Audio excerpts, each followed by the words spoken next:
और लेबनान के बॉर्डर से बहुत बड़ी खबर सामने आ रही है। इजराइल के प्रधानमंत्री बेंजामिन नेतन्याहू ने लेबनान के बॉर्डर का दौरा किया है। नेतन्याहू ने धमकी दी है कि अगर हिजबुल्लाह जंग में कूदा तो वो अपनी जिंदगी की सबसे बड़ी गलती करने जा रहा है। नेतन्याहू ने यह भी कहा है कि अगर लेबनान इस युद्ध में कूदा तो वो जिंदगी में कभी दोबारा युद्ध लड़ने के लायक नहीं बचेगा। बड़ी खबर आप देख रहे हैं, लेबनान बॉर्डर पर नेतन्याहू पहुंचे और लेबनान को, हिजबुल्लाह को ये बड़ी चेतावनी। तो इजराइल के प्रधानमंत्री बेंजामिन नेतन्याहू ने लेबनान के बॉर्डर का दौरा किया। नेतन्याहू ने धमकी दी है कि अगर हिजबुल्लाह जंग में कूदा तो वो अपनी जिंदगी की सबसे बड़ी गलती कर रहे हैं। नेतन्याहू ने यह भी कहा कि अगर लेबनान इस युद्ध में उतर गया तो वो जिंदगी में कभी दोबारा युद्ध लड़ने के लायक नहीं रहेगा। वहीं इसके आगे नेतन्याहू ने एक मंत्री ने हमास, हिजबुल्लाह के साथ साथ ईरान तक को बर्बाद करने की धमकी दी है। रिपोर्ट देखिए।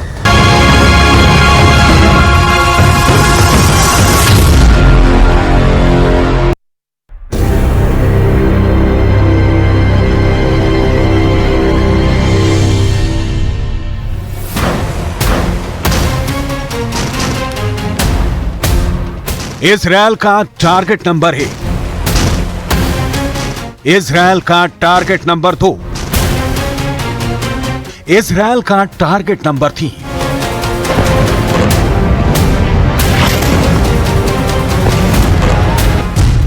गाजा में हमास के खिलाफ शुरू हुई जंग का विस्तार अब हिजबुल्लाह तक हो गया है। हिजबुल्लाह और हमास के साथ ईरान दीवार की तरह खड़ा है और इजरायल का दुश्मन नंबर 1 बना हुआ है। इजरायल के खिलाफ पूरी दुनिया में मुहिम चला रहा है। हमास के गोदाम ईरान के हथियारों से भरे पड़े हैं। वहीं हिजबुल्लाह का बैकबोन भी ईरान है। हमास, हिजबुल्लाह और ईरान की तिकड़ी इजरायल के लिए सबसे बड़ी चुनौती है। इजरायल का दावा है कि वो इस तिकड़ी को तोड़कर दम लेगा। הוא יתגעגע למלחמת לבנון השנייה, הוא יעשה את טעות חייו, ואנחנו נכה בו בעוצמה שהוא לא יכול אפילו לדמיין, והמשמעות לו ולמדינת לבנון היא הרסנית, אבל אנחנו ערוכים לכל תרחיש.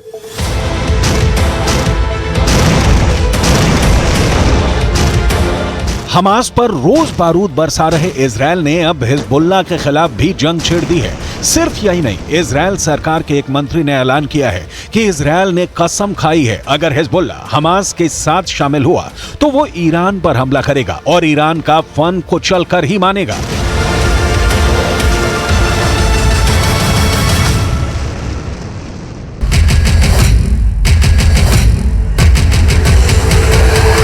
सवाल है, क्या हिजबुल्लाह के कई कैंपों पर इजरायल का हवाई हमला? यह हिजबुल्लाह के एक कैंप पर हुई एयर स्ट्राइक का विजुअल है। इजरायल का दावा है कि उसने हिजबुल्लाह के एक ऐसे कैंप पर बारूद बरसाकर खाक में बदल दिया है जहां से इजरायल पर एंटी टैंक मिसाइल से हमला होने वाला था। पूरी तैयारी हो चुकी थी, टारगेट भी सेट थे, लेकिन फायर बटन के दबने से पहले हिजबुल्लाह के उस कैंप पर आसमान से बारूद का पहाड़ टूट पड़ा। Camera 1, camera 2, camera 3, camera 4, camera 5। Israel के हवाई हमले के बाद हिजबुल्लाह के उस कैंप का क्या हाल हुआ, इसे देखने के बाद बताने की जरूरत नहीं है। हिजबुल्लाह का पहला ठिकाना तबाह, हिजबुल्लाह का दूसरा ठिकाना तबाह, हिजबुल्लाह का तीसरा ठिकाना तबाह,